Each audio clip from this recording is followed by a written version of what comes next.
Welcome to the Rick and Morgan podcast, presented by Lemon Sports Network. Here's your host, Morgan Colby and Ricky Lemon.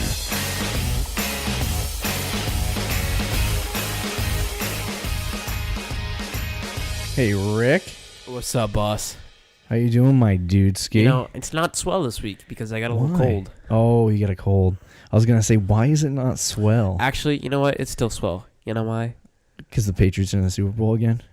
I was actually going to say, I got to see Mahomes play this week. But yeah, the Patriots are in the Super Bowl. Oh, boy. Patty Mahomes.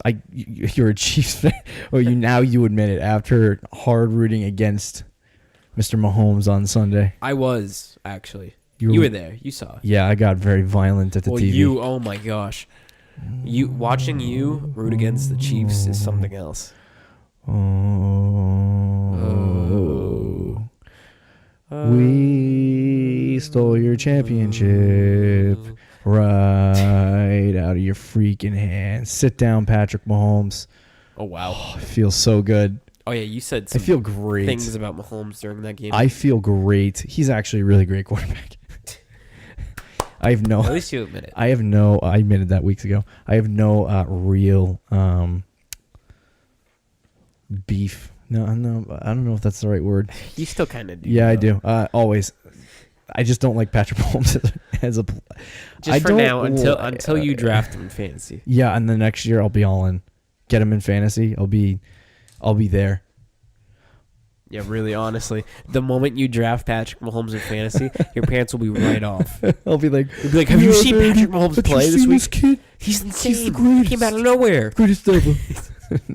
No, that'll, yeah. I'm not wasting a third-round draft selection on Patrick Mahomes. Welcome to the Rick and Morgan podcast. Make sure you go to Twitter and follow us and like us on Facebook. Thank you for the new listeners for listening, and make sure you drop a review and subscribe on YouTube and Apple Podcasts. You can find all the latest information around the NFL and other sports at lemonsportsnetwork.com, and you can also search us on Google. So let's get started within the news. So it's been an interesting week. We had the AFC NFC Championship games, a lot of fun stuff. But we do have some light news, NFL news. Do we? Is it really light? I don't think so. We'll start with Hue Jackson telling the Browns GM to get the frick, in a heavier language, out of my office after getting fired. Now, this brought a lot of thoughts into my mind. First of all, it's not your office anymore because you just got fired. Right. Second of all, it made me think of a video I shared with you on Twitter earlier this week where Baker Mayfield roasted Hue Jackson.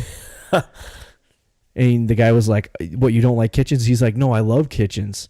And then he said, "You got a problem with me?" He said, "No, I don't have a problem with Hugh." And then looked right at the camera. I'm like, "Oh, for Rick." Hue Jackson is a freaking idiot. He is. He's a clown. You go, what does he go? 1-36? Yeah, and then he goes to the Bengals. And then he's like, "Why did they fire me? You suck." You suck, yeah.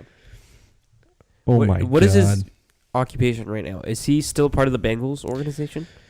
Is he there? What is he? I don't know if I can get that information. Offensive coordinator? Defensive coordinator? He's the offensive coordinator, but if I'm the Bengals... Oh, gosh, yeah. Especially after Marvin Lewis just left. Ugh. Why is he... I'm not sure he has a team right now. I don't think he has a team. The Patriots should bring him aboard for the Super Bowl. Frick. Yeah, get out of here. How much of a tool bag do you have to be to say that? I can't. Oh, gosh, that astounded me when I read that. I was like, did he seriously do that? Now, the fact that he did that shows you that the Browns are complete idiots. Their whole internal operation. Now, I like this new Browns GM, but the fact that Hue Jackson was like saying stuff like that to the GM. Like there's no respect between the coach and the ownership. Imagine what the locker room was with Baker Mayfield, who's probably the biggest young tool bag we have in this league, and Hue Jackson. That locker room must have been crazy for the players. Yeah, it's true. I think imagine how lit it would be, though. It's true. Just sitting in the background watching it all. Freddie Kitchens has a lot of work to do for the Brownies. If he has respect for the GM, though, it might work out. Larry Fitzgerald coming back 2019 season. I don't. Just retire, boss. Dude, Just why? retire. What are you doing? Honestly, I mean, you're not a failure. You had a great career. Oh no, Larry Fitzgerald, You're awesome. fantastic. But Love Larry Fitzgerald. Please retire. You're hurting yourself. You're right insufferable. I can't stand it. You're just Just like go retire. You're just essentially playing another year to go 4-12 again. Like, Let's go. unless you want to go to the Rosen. Patriots, then that's a different story. But Freaking Josh Rosen. That's what you got at quarterback, Larry. no, the Cardinals are winning the NFC West. You know, I remember like 5 or 6 years ago when there were rumors that he was going to go to the Patriots, and I was like, "Yep, here we go, baby." No, I know. That never happened. he's such a great wide receiver. He Not is. anymore though. He's still okay. He's still not bad. It doesn't help that he has Josh Rosen throwing him the ball. At least this year. Freaking ate my own hair. Yeah, Larry Fitzgerald back in 2019. Chiefs fire Bob Sutton after big AFC Championship That loss. is so funny. This is the funniest thing ever. You just play against Tom Brady and the Patriots. Patriots win. Very next day, you fire your defensive coordinator. Tom Brady literally got a coordinator fired for being so good. I think there's deeper problems. Not that you should fire your head coach, Andy Reid, but No, don't do that.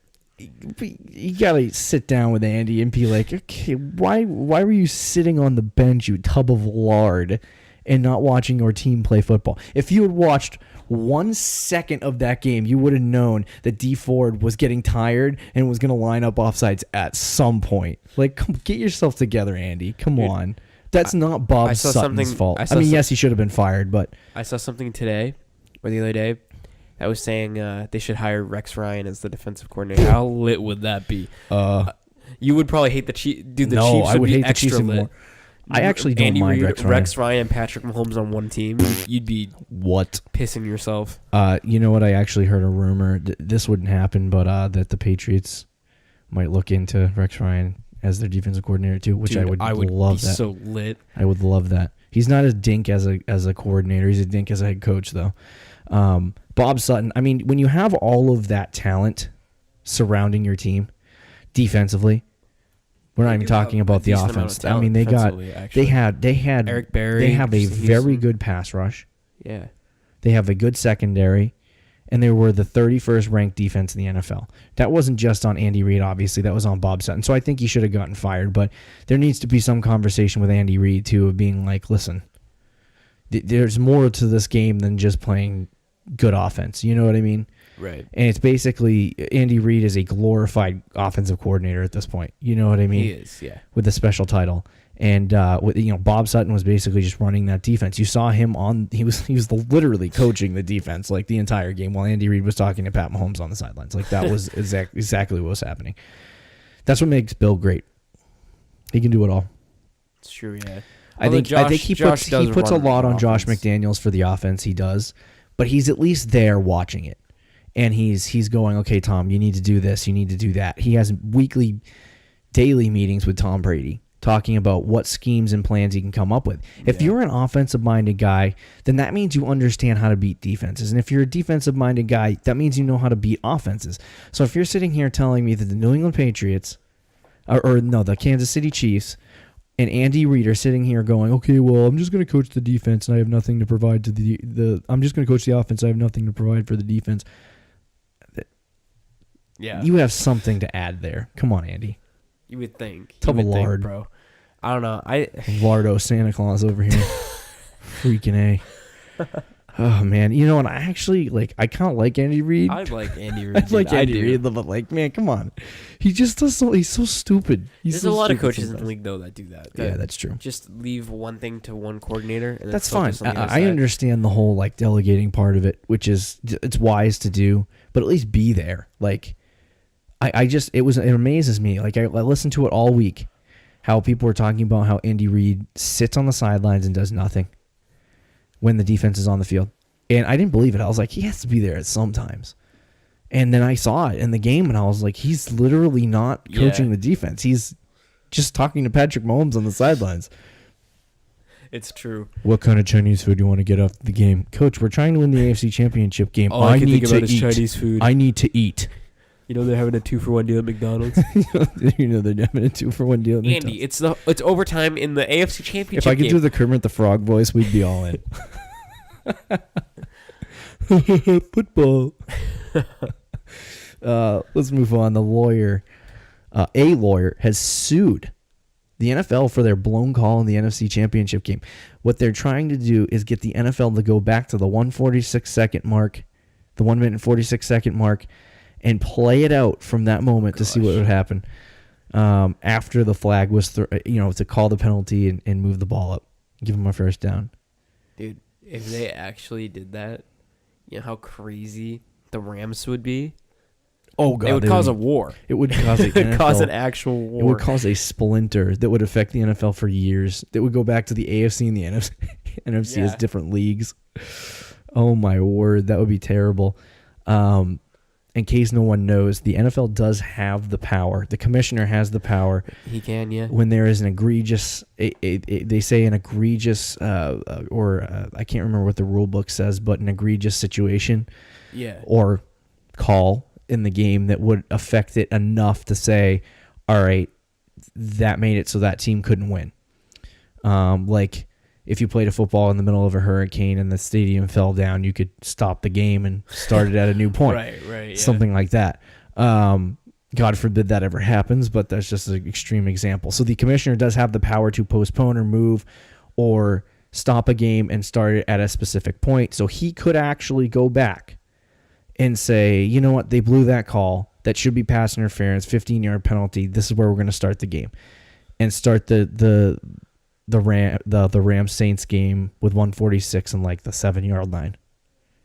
That's freaking insane. That is insane. Now, the fact that the commissioner has that much power blows my mind. Yeah, I mean, but we kind of already knew that. We knew he had, but I didn't know he had power to change. That was like a couple of years ago. I figured it'd be in the rule book. Who was the school in college football that got all their national championships taken away? Do you remember that? No, I don't. But I do know what you're talking about, but I don't know the school. I have no idea what school it was. Yeah, they took all of the freaking national championships away because they did something. They violated some rule or policy. You talking Penn State? Was it Penn State? Oh, for the that's what I think. That's what I'm talking about. That's crazy to me. Or their bowl games or whatever. They just took them away. Imagine doing that in the NFL. Oh my gosh, that Patriots officially got caught for like Spygate. And they took it away. And they took away the Super Bowls. They just, I think they know that it's more than just one. You know what I mean? Like, oh yeah, it's more. It takes more than like for the Rams, right? Even though that call wasn't called, right?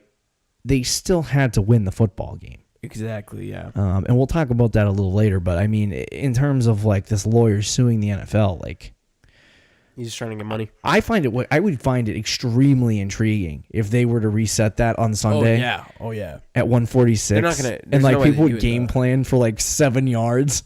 Imagine though, that would be insane to me.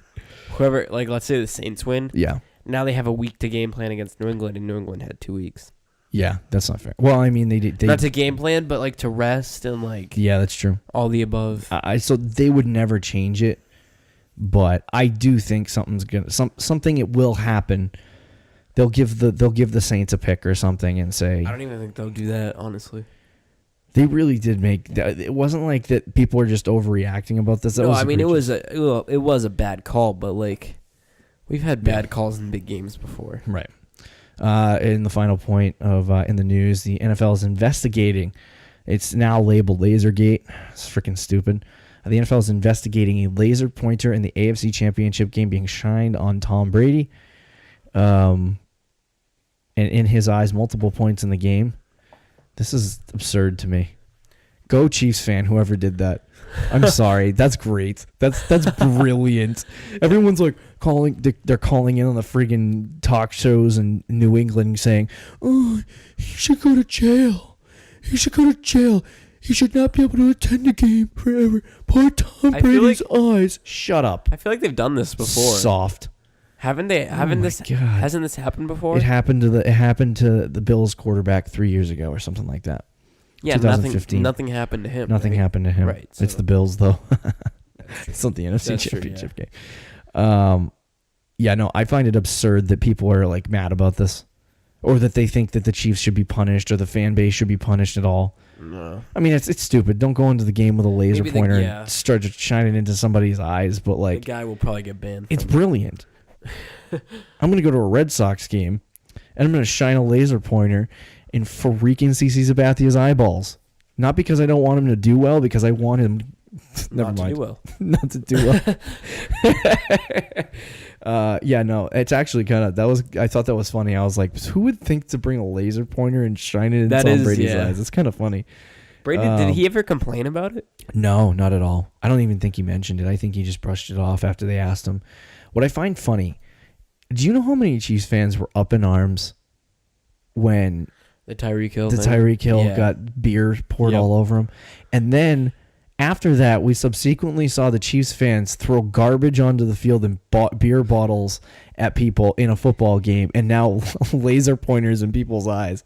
Like, okay, beer's one thing when Tyreek Hill is in your face, like trash talking you, saying you suck as a fan, and to point a laser in somebody's eyes, like fan bases are just they're tools. I hate like sometimes. It's just NFL fans in general are like 50% of them are complete tool bags. Yep. And 50% of them are normal. That's just how it is. And every team has every sport, honestly, and every team has their tool bags. Some more than others. Like Celtics like I bet the Florida Panthers in the NHL don't have that many tool bag fans because they don't have many fans. They don't have any fans. Right, exactly. Or the LA Rams. And that's why probably like teams like the Patriots and Yankees have more tool bag fans because they have more fans in general. More success is what we have. Cowboys too.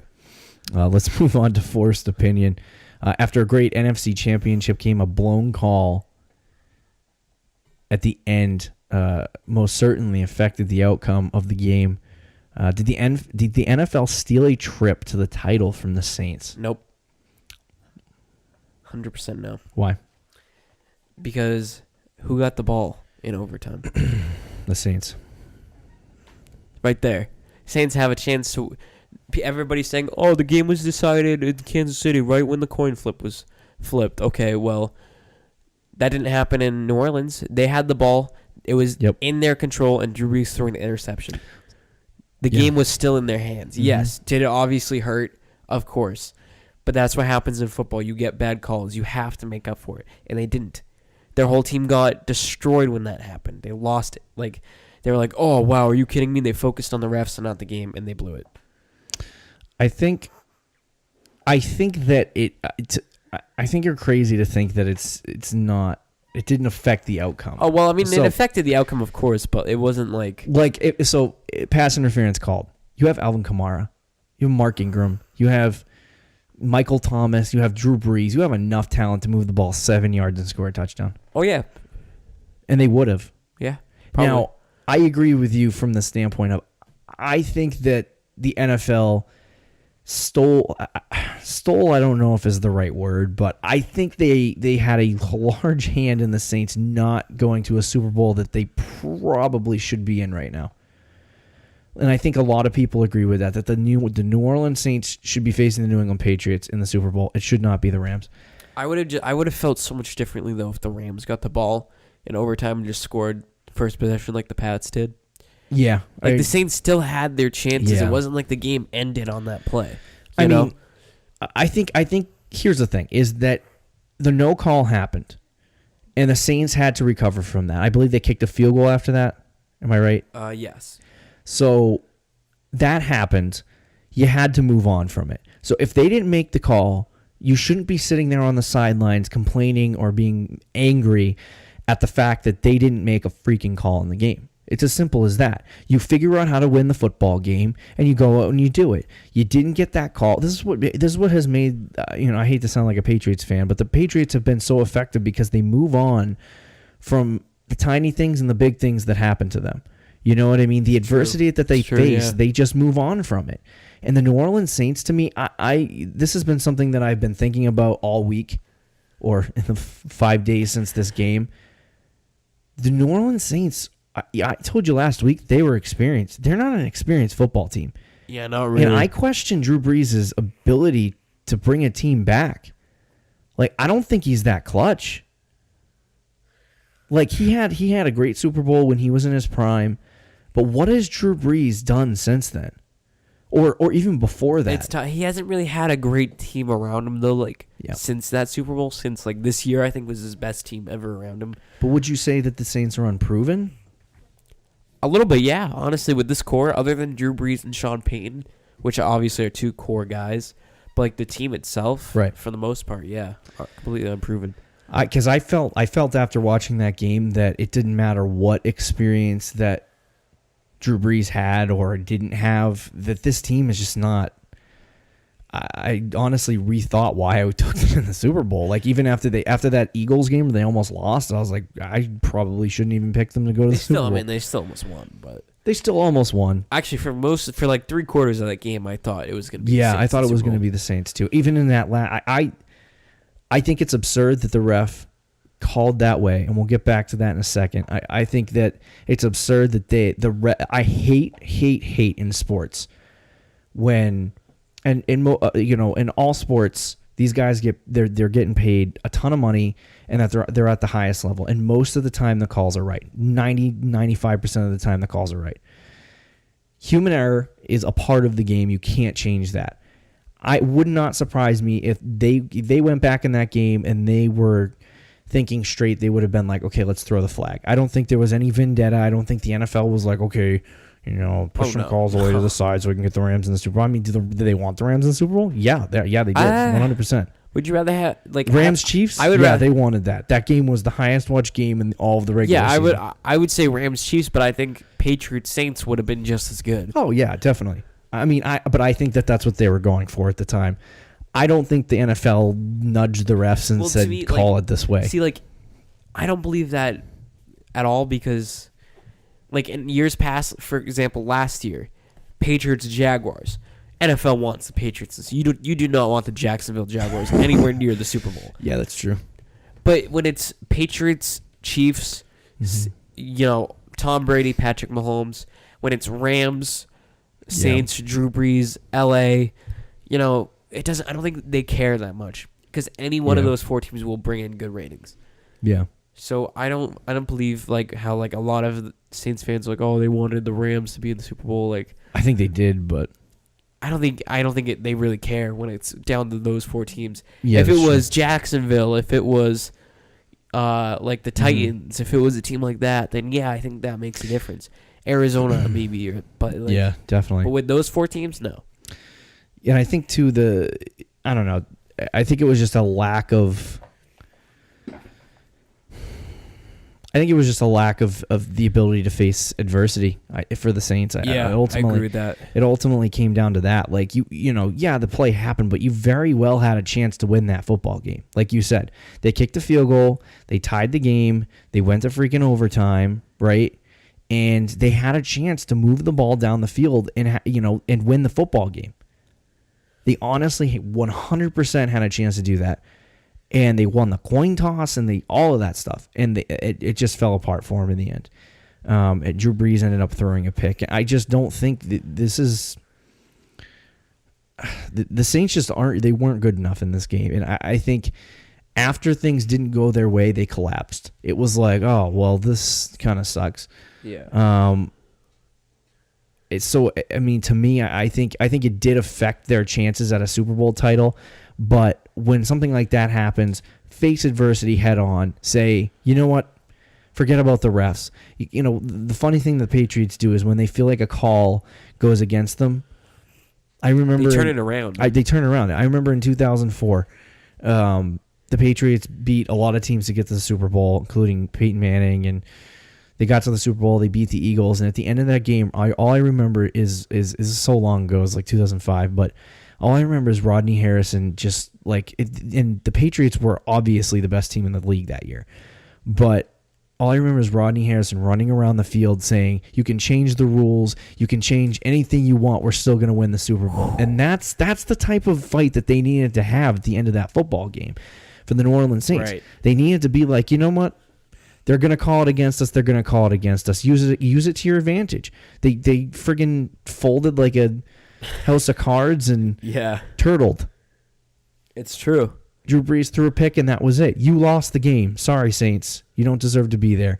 You lost the football game. You had your chance multiple times to win it, and you didn't do it. Don't blame a stupid ref because of a 9 million other things that didn't happen in the football game. You had your opportunities, and you threw it away. Even earlier in the game. So many opportunities to win that game. They should, to be honest with you, Rick, they should have blown out the Rams. Oh yeah, no, they Rams dominated sucked in for that 3 game. quarters of They the game. Like sucked I said, in that game. They should have destroyed the Rams, and they didn't. And it's on the Saints. It's on the Saints. It's on the coaching staff. That team had all the motivation in the world. All the motivation in the world, and the first half of the game was all Saints. It was all Saints. It's true. I remember watching the game and being like, I was honestly convinced. I was like, this game is over. Like after it was like 14, or was it 10-0 or something like that? Yeah. It wasn't even that big of a score, but the Saints were just playing so much better than the Rams. So they had this game. They let the Rams come back into it. They had the ball in overtime. Yeah. Like they had so many chances. They blew it. And they did. They blew it. So, in reference to the stupid foul call at the end of the game, do you think they should make pass interferences reviewable? I've always been no on this, but like it's hard to say no after that. I just don't want everything to be reviewable because then it becomes robots. It does. Human error is gone. Penalties are always like hard to review anyway. For a lot of pass interferences, like if it's that blatant, yes. So maybe you get like one pass interference a game, but a lot of pass interference is like who's Felger said this? Mike Felger. He was saying like for pass interference, you can touch a guy. Yeah. You just can't be in his way, I guess. Yeah. So how are you going to be able to? Yeah, you can't tell that on replay. I think something as blatant as that, you kind of have to have some form of replay. Somebody mentioned to me today they should have, they already have New York and all that stuff, but they said they should have a referee in the booth. Yeah, I agree with that. Yeah, a referee in the booth that can, if they see crazy, anything like that they're crazy egregious or something, or they see that they miss a call entirely, like that scenario, they can call down to the field and say, "Hey, listen, I saw this," and then they can throw the flag and do their thing. Now, if they had known, and they admitted after the game, this is what astounds me about that whole situation. If they admitted after the game they missed that call, they saw it on the jumbotron, they saw it all. Why not throw the flag? There was no play ran. Why not go, oh, you know what, we screwed up, throw the flag. So that I've seen it happen before. They've discussed the penalty. They haven't thrown a flag. They discuss it, and then they throw a flag. So my thing is either they were like on the fence about it, and they're like, you know what, this is a playoff game, we're just going to let it go.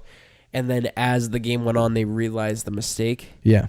Which would be the only thing I could think of because at that point it's too late. Right. Or that's really it. Right. Because if it's not that, I'm with you. I have no idea why they didn't. I feel like they should have had the conversation at least. But unless they didn't see anything until after the game, like right, that's what I'm saying. Or they or they thought about it as the game went on. Right. And it was like we probably should have. Yeah. Yeah. Because I could get why they wouldn't. Because it was egregious, but like looking at it from their point of view, they were like, we're gonna keep the flags in. This is the NFC Championship game. Yep. You know, things are gonna happen. That should be penalties in the regular season, but we're not gonna call. Now, obviously, that you have to call, but right. I get where they were coming from. Right. I think they missed it, and you know what I think the only thing a lot of people are asking, what can the NFL do? Well, obviously, the one thing that pops into everyone's mind is the fact that in the postseason they use the best of the refs, and they mesh the crews together. So you find the best head, you find the best chief referee. You find the best line judge, you find the best back judge, you find all of the best referees in the NFL, and you put them on one squad and have them do the AFC Championship and then have another squad do the NFC Championship game. The problem with that is that each squad is its own in the regular season, so they referee with each other the whole entire season. And then when you get to the postseason, it's a mishmash crew of the best referees. So why are the referees who normally work together not working together in the postseason? Because when they work together, it works out together well. So one solution is to not do those referee squads with the best refs. Just have the best ref squad. Right.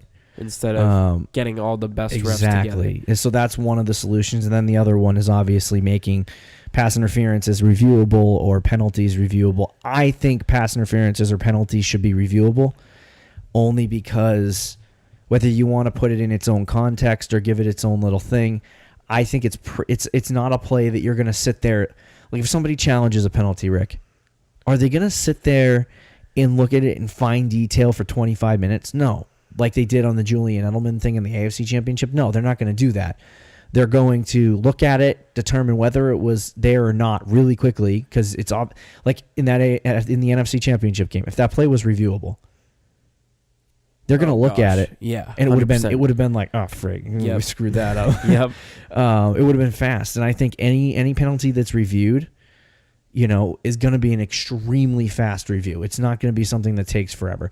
I think that's something where you can get, use the systems like in the MLB where they reach out to New York and be like, did this happen? And they don't need to actually look at it. It's just like put the headset on, go for it, and make the decision. So I think they should make them reviewable. I don't know if it would even help the league at all, but it would have been great for that scenario. The problem with making it reviewable, though, for me is like you're just going to throw the challenge. Like it's going to be game 6 of the regular season. Yeah. Patriots, Jets. A random pass interference, throw the flag, take 20 minutes to look at it, and then that's where I think it should be restricted though, because how do you restrict that though?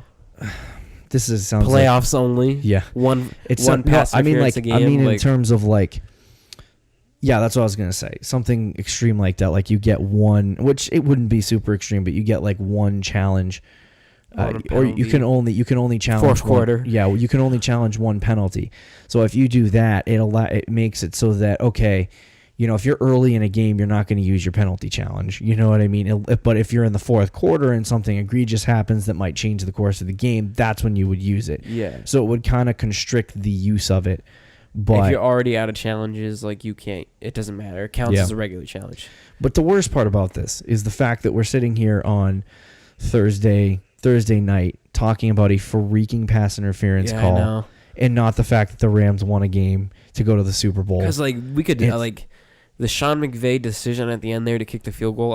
We watched it live. That was questionable. That was a gutsy, questionable call. Yeah, definitely. That was a great kick too. It was right down the middle. 100%. Like there were some great plays in that game, but we're talking about the pass interference. It was extremely tough. I'm like, I don't want to talk about the pass interference. Let's move on. With both games going to overtime, blame it on Drake and his 100%. Wearing the shirt that's so with funny. all the logos going to the nobody won in regulation. He's like hey, the curse ain't real because I'm going to wear all 4 teams. Not all of them can lose. Literally all 4 of them are tied. They tie with each other. So funny. Should the NFL look at the overtime rules? I mean, I guess, but they just did. I know. I don't mind the rules. This is soft. It is soft. This is very soft. Play defense. Yeah. I learn how to play defense. The funny thing is that if the Chiefs came out, and I hate to be this kind of guy, but if the Chiefs came out, ran the ball down the field like the Pats did and scored a touchdown, would anybody be talking about this right now? Except for people in New England. Because they'd be like, oh, you can't stop Patrick Mahomes. It was dumb. Right when they won the coin flip, it was over. But that's the rule change. And you know what's funny? All these people are like, oh, the Pats benefited. The Pats. Well, listen. Bill Belichick has been for a 10-minute quarter of overtime where it's like a full quarter. Yeah. He's been for that. He's brought it up in the past. I don't mind that, but you're still probably going to get ties. I would say like 8 minutes. Don't make me suffer that much time. Well, you might still get ties. It's not about the ties. It's more or less the sudden deathness of it. And I think they did away with that whole situation with the field goals. Like it was so easy for them to move down the field and kick a field goal. Now you can't do that. You got to score a touchdown. Yeah. And so, I'm sitting there looking at it like, okay, well, if the New England Patriots had to score a touchdown, and they did, It's not like it was, well, that was easy. Right. It's the AFC Championship game. You just scored a touchdown. Like, in overtime. that take balls. The Saints couldn't do it. The Saints couldn't do it. On their home field. Right, exactly. They could not do it. Exactly. New England does it in Kansas City. Bing, bang, boom, touchdown. Well, it wasn't that easy. third down every 5 plays. But no, I just don't think it's you don't need to change the rules. There's no need for it. Yeah. And it is absurd to me that people are calling for rule changes because the Patriots have 3 playoff games where they came back and they score a touchdown on that first drive after the coin toss. You want to win a football game, play defense. It's as simple as that. It's not about what offense walks onto the field. Play defense. Simple as that. Yep. Do you think that the Patriots got lucky in their game by winning the coin toss? Yeah, a little bit. It's called a coin toss is luck, though.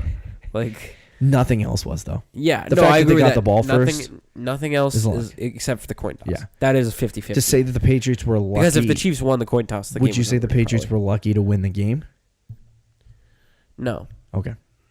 But they were lucky. Because some people, Max Kellerman, that would say that.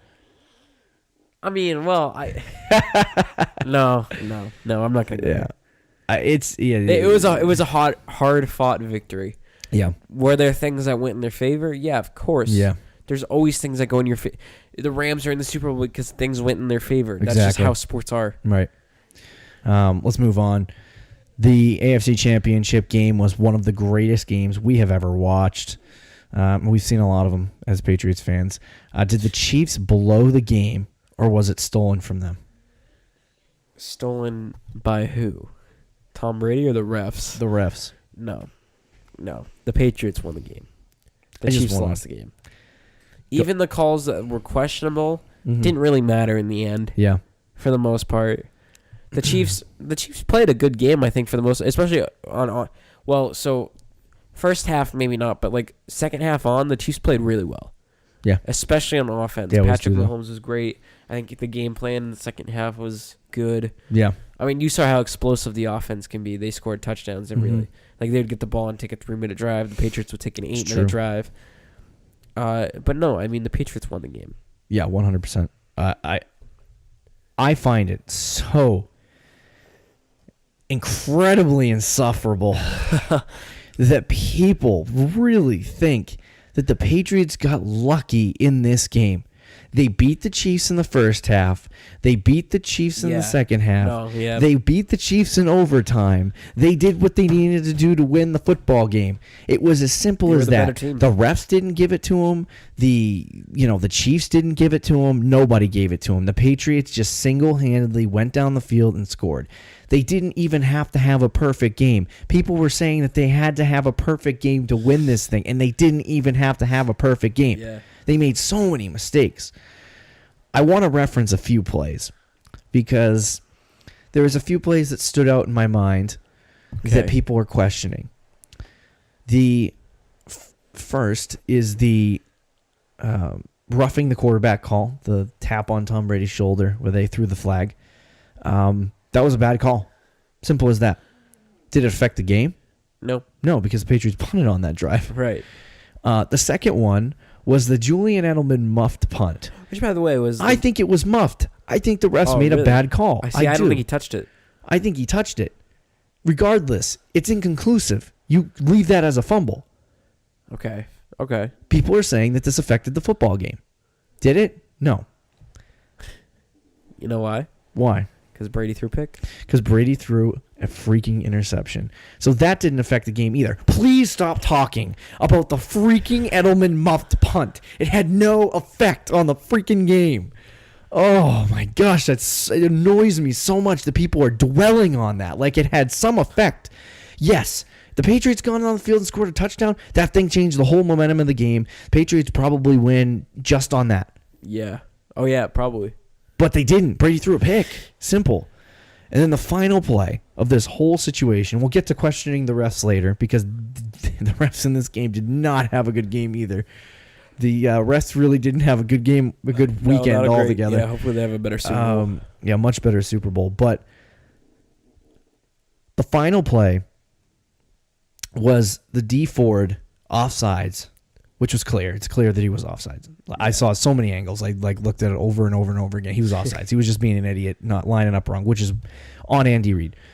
But I think that play call right there, people were like, "Oh, D Ford, this close, man. You stay onside. We're going to the Super Bowl." Do you know what I think happened there? I think Brady looked down at the line of scrimmage. He was sitting there and he looked over and he was like, "Oh, frick, that guy's offsides." And then he dropped back. He threw it badly to Gronk. Gronk missed it and threw a pick. Tom Brady was trying to get it to somebody, yes, who was open, but he knew he had a free play. I don't know about that one. Tom Brady, literally before this game, people talked about how well Tom Brady is at the line of scrimmage. That's true. You're telling me that Tom Brady didn't look over just to glance and see. I could definitely see like that happening. So I think that's what happened. Like if that flag was not thrown, because a lot of people are like, I saw some people on Twitter. Never go on Twitter. It's a death march. Follow us at Rick Morgan Pod. People were saying on Twitter too. Oh, I thought this was absurd. People were saying on Twitter that that the refs threw the flag late. They were like trying to think about it, and they threw the flag late. I saw a Chiefs fan Snapchat from that side of the field, A, showing D Ford offsides, and B, the ref throwing the flag immediately as Brady snapped the ball. It wasn't even like waiting. It was like, boom, flag. Really? Yes. And I think Brady literally in the video, you can see Brady look this way. You can see him glance this way. And you're telling me he didn't see that flag and was like free play? Oh, well, I mean, if I saw that video, then I'd probably be on your side. I think Tom Brady saw it. So to say that had D Ford not been offsides would have been safe, Brady wouldn't have been throwing it to Gronk there, I don't think. I don't even think they would have been running the play that they were running. I think Brady just was like, "Oh, free play, let's do this." And then it was an interception. Notice how he didn't react at the end. It wasn't like, "Oh crap, we lost." It's because he knew this guy's offsides. It was as simple as that. So I mean, you can't blame. Yes, D Ford was an idiot. Yes, the Chiefs were stupid, and yes, that interception would have ended probably most like to people. People are also saying that would have ended the game. Probably would have been pretty freaking close to ending the game, but there's still time on the clock. There's still game left, and we've seen the Patriots do crazier things. So I've seen so many people being like, "Oh, Chiefs and Saints got robbed this week." No, the Saints got robbed. The Chiefs did not. Chiefs lost. Yes, with some help with the coin toss. Yeah. I mean, I think the Patriots. This is what I found so crazy about this is that the Patriots in this game had so many opportunities to crush the Chiefs and they didn't. And the fact that they, in the end, had a chance to, to me, I think the Patriots throughout the entire game, when you watch it again, you watch the highlights, do whatever you will, the Patriots deserve to win that game. Front and back, no two ways about it. I think the Patriots deserve to win that game. The Chiefs got lucky too on plays. They did. Tom Brady threw a pick at the red zone, the 1 yard line. The Chiefs had he thrown that touchdown, it would have been 21-0 at halftime. Early on in the game, the Chiefs had too many men on the field, and the Patriots were going to punt. Refs didn't let it happen. Last drive, there was the pass interference call on Jackson. Yeah, the Chiefs got lucky too. Yeah, Chiefs got lucky. It wasn't like this was completely one-sided. To me, I think that we need to take luck completely out of this because I think both teams were really good. And the reason why the Patriots are winning right now is because of Bill Belichick. It's as simple as that. I mean, Tom Brady did his thing, but Bill Belichick has outcoached 3 of the best teams in football so far. Yeah. Or 2 of the best teams in football so far. And very well he's got to do it one more time. But he has and Sean McVay, sorry. Don't want to jump in too early, but It's going to be interesting to see what happens as we move forward, but Bill has done a spectacular job with this football team. So I think the Chiefs didn't blow the game. I think, I don't know, I don't even think it was stolen from them either. I think they just lost the football game. I think the Patriots played their game plan out in the first half so effectively that it caused them to be in a position to win in the end. Yeah. They played their game plan so effectively, which was running the ball 48 times, that they saved Brady for the fourth quarter. It's like the entire season wrapped up in one football game. They saved Brady for the fourth quarter so that he could just do his thing and score a touchdown. And that it's ironic that Rex Burkhead was the one that ran it 3 times in the red zone to win the football game. That is funny. That's such a Patriots. It's such a Patriots thing. It was like, Sony, sit down. Let's get Rex some runs. Here's our third string running back for you, just to prove how dominant we are. What the Patriots have done over the last 2 games is something special. And it's this team has turned into one of my favorite Patriots teams of all time. Like, it honestly has.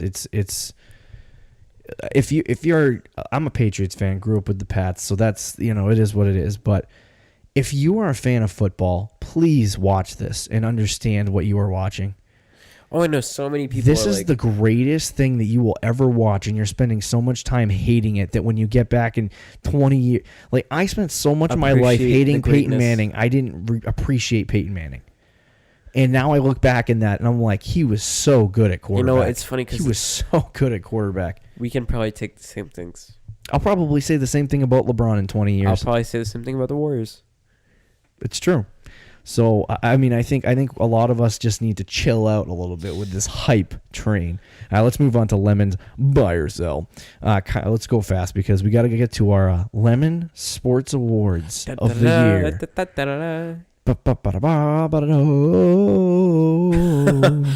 Nice transition. Kyler Murray will be a top 10 pick. Buy or sell? Buy, 100%. I'm going to buy it.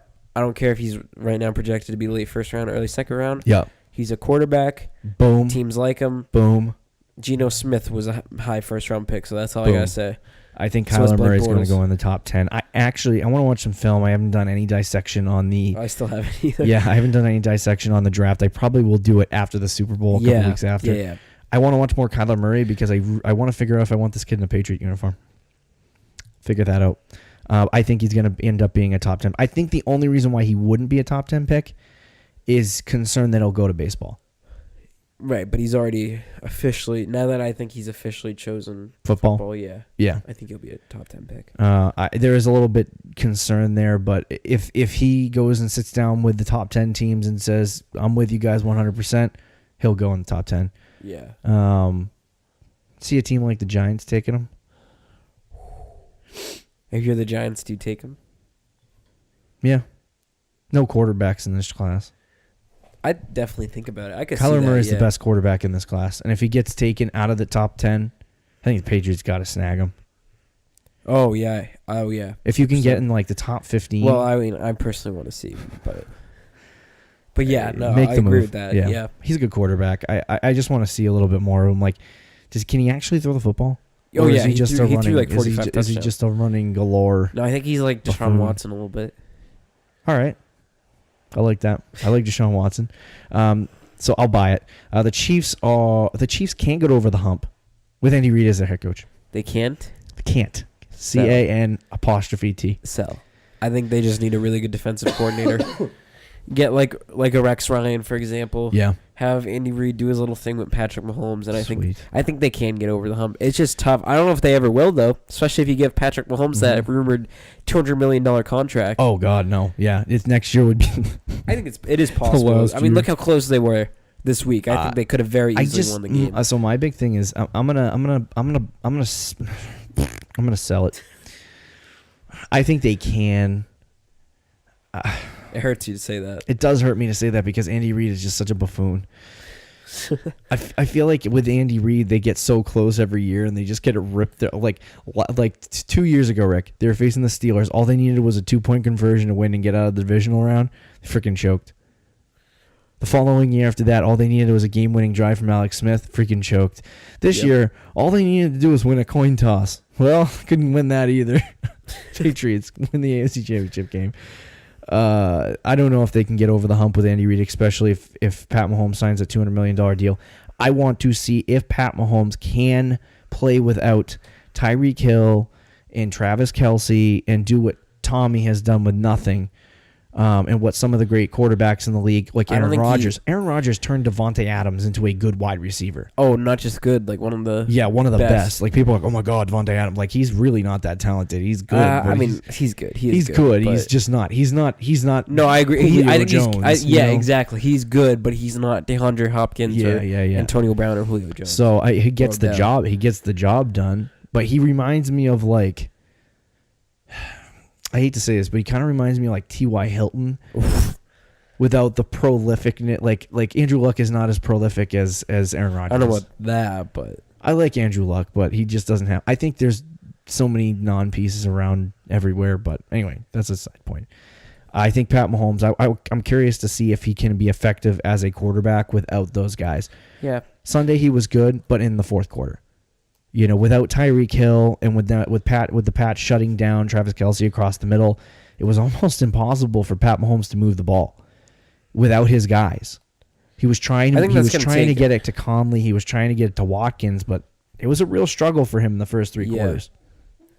I think he would struggle at first. I think after some time he'd be better at it. Yeah. But even like Rodgers still struggles without having weapons. Like guys still struggle. I mean, Brady and what was it, 2011 or 2012? Remember the Aaron Dobson year? Dude. Like he still struggled. Yeah. Oh yeah. He struggled. Everyone struggles. Right. I'm just curious to see if it does it fully affect Mahomes or can he still battle that? through it? Yeah. And still be one of the best. Number 3, the Rams are overrated. This is a little sneak peek into the Super Bowl. We're not going to talk about that till next week. I'm going to say it's hard because some people I think are overrating them, but for the most part, no. Because I did pick them to win the Super Bowl originally. Mm-hmm. Before this, my playoff bracket has the Rams winning the Super Bowl. I do think the Rams are the most talented team in football on paper. I do think some guys are overrating them a little bit, especially their offense. Yeah. A little bit. I'm going to buy that. I think at this point in the year, Jared Goff. It's hard to overrate a team if you're in the Super Bowl, though. It is, but I think Jared Goff is a puppet to Sean McVay.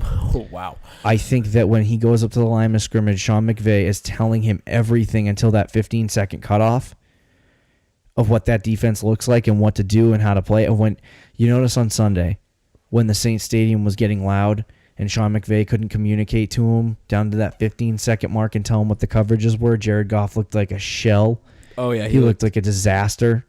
That's what happens to Jared Goff when you can't communicate. And so I think that and the fact that Todd Gurley is an absolute ghost in the postseason, like he cannot play in the postseason at all. I haven't seen it one game, not one game of Todd Gurley being a normal running back. Maybe we'll get it in the Super Bowl. Who knows? Good for the Rams if that happens. But I think they're a little bit overrated. I even think their defense is overrated. Go look at their statistical defensive numbers from the year. Outside of Aaron Darnold, they have nothing. Yeah, the thing I will say about that, I think their team is just extremely they had overhyped. A lot of injuries on defense this year. Yeah. Akeem Talib missed a lot of time, like half the season. Marcus Peters missed a good amount of time. I think people just like the Sean McVay hype train. I think they really do like that. Yeah, I do too. I think people, I like it too. I like the Rams. I just think they're overrated. If they win the Super Bowl, they deserve it and they're not overrated, but I'm going to say they are right now. Okay. And I'll look more into that stuff next week. So let's move on to our Lemon Sports Awards. This has no bearing on anything that happens in the real NFL, so forgive us. We'll probably match everyone else's. Probably, yeah. So let's go to the first one. These are jointly agreed upon. Yep. Believe it or not. Now, earlier in the season, we'll start off with the Rookie of the Year. Early in the season, some would say that Saquon Barkley is the Rookie of the Year, and now others would say that Baker Mayfield is Rookie of the Year. Yeah. We both said that Saquon Barkley is going to win Rookie of the Year this year. I think that as good as Baker is, as good as he's going to be, Saquon. Oh yeah, he turned himself into the second or Baker Mayfield had a fantastic, especially if you look at the numbers, had a very very good rookie season, and he's going to be a really good quarterback in this league. But Barkley is already insane, one of the 3 best players at his position. Yeah, big time. which is absolutely nuts. And the fact that he came in and did that, I mean, that's what you need On the Giants. on the Giants with no offensive line, nothing. So Rookie of the Year is going to go. It's probably going to go to Saquon Barkley, but the Lemon Sports Award goes to Saquon Barkley for Rookie of the Year. Let's move on to Defensive Player of the Year. This one was a little bit tough. I was personally battling between Khalil Mack and Aaron Darnold, 2 defensive tackles. But for our Defensive Player of the Year for the Lemon Sports Award goes to Aaron Darnold. I think Khalil Mack's going to win this, though, but I would vote for Aaron Darnold. I think he was 20 and a half sacks. Not quite as flashy. Like not as many people talked about Aaron Donald as Khalil Mack, but I think Donald was just freaking 20 and a half sacks. Right, exactly. That's insane. Yeah. That's and like he's a great run stopper as well. Khalil Mack's not the best run stopper. He had half the team's sacks. Yeah. That's insane. It's insane. Darnold is an absolute beast. I'm glad we get to watch a good defensive lineman in the Super Bowl. But Defensive Player of the Year belongs to Aaron Darnold. Offensive Player of the Year. This was tough. This one was hard. It was a difficult one, considering the amount of talent. I think there was one offensive player that would be considered for this, but they got bigger things in mind. The Offensive Player of the Year belongs to Todd Gurley. Yep. The machine. Scored 30 touchdowns. Something like that. 29. I can't remember. He is. We haven't seen it in the postseason, but the Rams really haven't faced that much adversity in the postseason, really that much, with the exception of the Saints. But in terms of like what Todd Gurley does in the regular season, the guy runs that entire Rams offense. Like he is the key cog. What C.J. Anderson, not in the playoffs. Yeah, in the playoffs, what C.J. Anderson has done has been crazy. I don't think that's going to have any effect on Todd Gurley's future, considering C.J. Anderson's like 40 and fat as a cow. But I think something happened to Todd Gurley at the end of the year. He had an injury.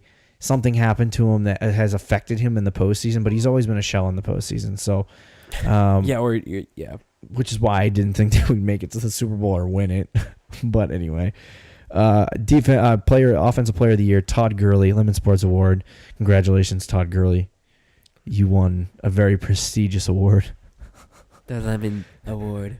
Before we get to the last one, which is the Lemon of the Year, let's talk about MVP. Yep.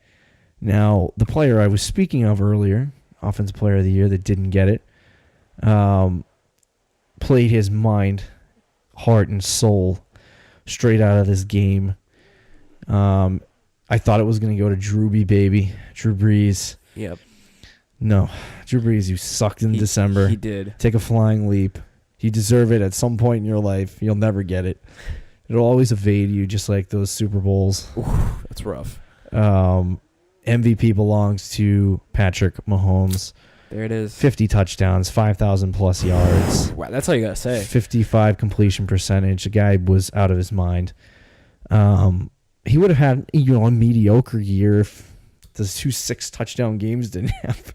Yeah, he still would have had. He probably would have had 40 touchdowns. Right, still. 40 plus. Which he played spectacular. I think it was all momentum. Like he started off hot in those first 4 games, and then it just kind of rolled over. That definitely helped. So I'm curious to see when things slow down, you got to go through another grind of a season, and there's no momentum on your side, like how he kind of responds to that. Yeah. I think he's still going to he'll definitely be a top 5 quarterback, maybe a top 3. I think he's, yeah. But doing this again in back-to-back years is absurd. I don't think it's not going to happen. Even Rodgers and Brady, like after they had their big years, they usually, Manning when he was playing, right? No, they would have one. He'll have like 4,000 yards and 35 touchdowns. Yeah, exactly. Yeah. So, but I think MVP, it has to go to Patrick Mahomes. Yep. As much as we want to give it to Drew Brees. Well, as you want to give it to Drew Brees. He deserves it. I love my boy. He deserves Patty it. Mahomes. He deserves it. Pat Mahomes got a whole career to win MVP. Drew Brees has never won. Well, we MVP. thought Drew Brees did too. Yeah, that's true. That's true. So MVP belongs to Drew. I mean, you wish. I wish Patrick Mahomes. You know, it was a close second place. I think on the freaking not podcast. a close. He's actually not close second, but this year at least. Who would you have said second place? Just out of curiosity. Drew Brees. I would have said Andrew Luck. Can I revise? I would actually have Andrew Luck third after seeing the divisional round. I don't include playoffs, though. He folds. So he folded like a freaking... Or else I wouldn't have Todd Gurley offensive player. Actually, I'll take the fold. He turtled. Yeah, he did. He saw the Chiefs defense and he turtled against the Chiefs defense. Come on, Andrew. Get yourself together. I'm really excited to watch him next year. I really am excited to watch Especially if they add a receiver and offensive lineman. And he gets his arm strength back because he was not throwing great passes this year. From deep. Let's move on to the Lemon of the Year. This is the best award. This is the best award. You win this, it means you're a failure.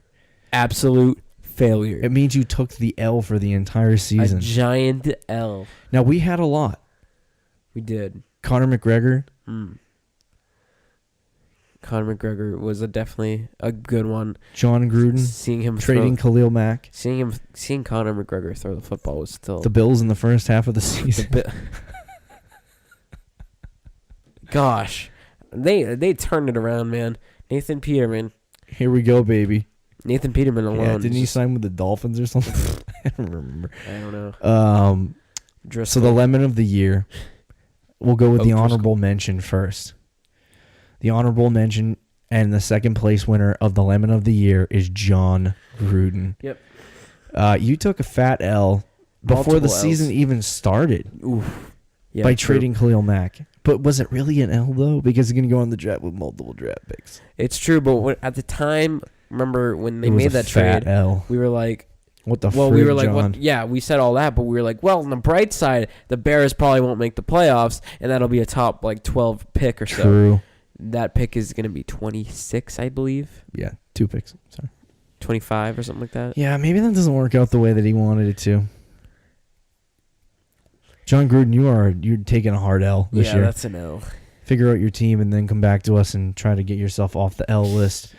The Lemon Sports Awards Lemon of the Year goes to Eli Manning. Eli. Oh, Eli.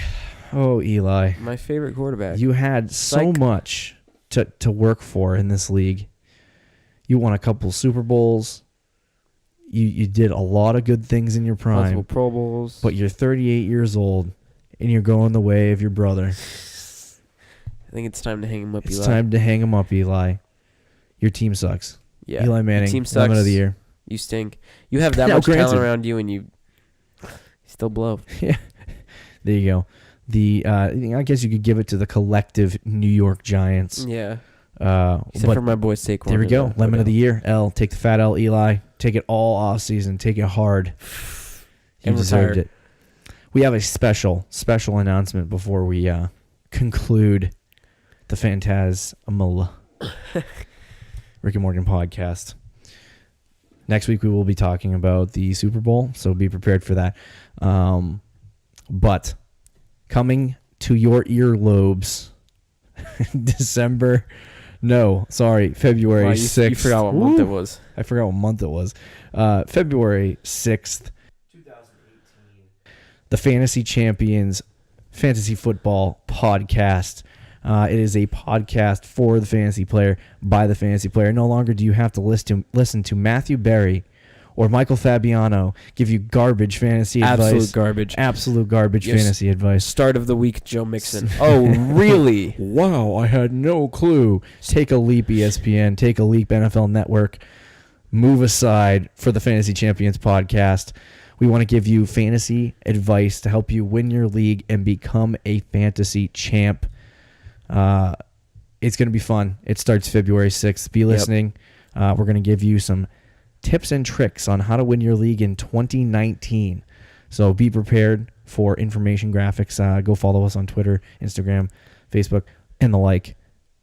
You have anything to add, boss? I'm just saying you can take our advice. You know why? Because I'm the reigning league champion in fantasy. Loser. This is what this guy is. A loser. I told everyone to pick Patrick Mahomes. Okay. I told everyone to pick Saquon Barkley. Alrighty. I drafted Julio Jones. Yeah, and you were very unsure took Sony about Michel. all those picks. Very unsure. True. So we'll give you all the fantasy advice that you could ever want. See you later, guys. Peace.